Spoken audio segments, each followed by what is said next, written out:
നമസ്കാരം. To farmer ഫോക്കസിന്റെ പുതിയൊരു വീഡിയോയിലേക്ക് എല്ലാവർക്കും സ്വാഗതം.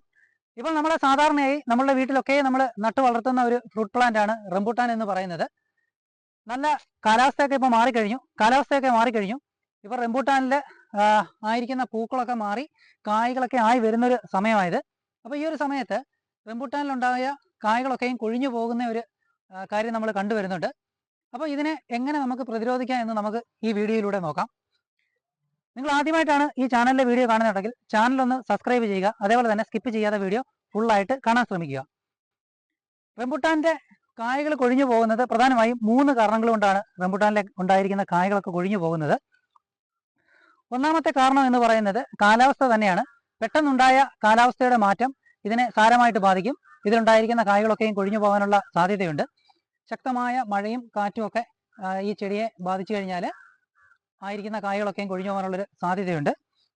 രണ്ടാമത്തെ കാരണം എന്ന് പറയുന്നത് നമ്മുടെ മണ്ണിലേക്ക് ചെടിക്ക് ആവശ്യമായ മൂലകങ്ങൾ കിട്ടാതെയും ഇതിനകത്തുണ്ടായിരിക്കുന്ന കായകളൊക്കെയും കൊഴിഞ്ഞു പോകാനുള്ളൊരു സാധ്യതയുണ്ട്.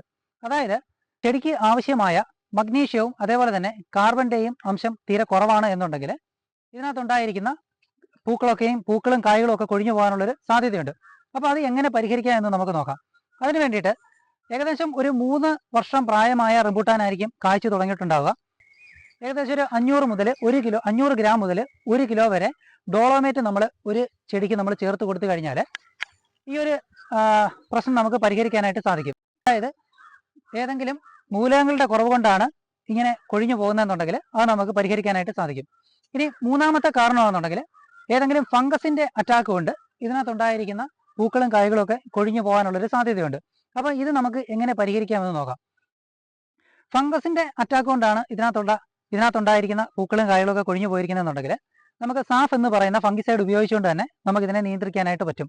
സാഫ് എന്ന ഫംഗിസൈഡ് 2 ഗ്രാം 1 ലിറ്റർ വെള്ളത്തിൽ കലക്കിയ ശേഷം ഇതിനകത്തേക്ക് 5 ദിവസം ഇടവിട്ട് സ്പ്രേ ചെയ്ത് കൊടുത്തു കഴിഞ്ഞാൽ ഫംഗസ് മൂലമുള്ള അറ്റാക്കൊക്കെയും മാറിക്കിട്ടി ഇതിനകത്തുള്ള പൂക്കളും കായകളും ഒക്കെ നിലനിൽക്കുകയും കൊഴിഞ്ഞു പോകാതെ തന്നെ നിലനിൽക്കുകയും ചെയ്യും.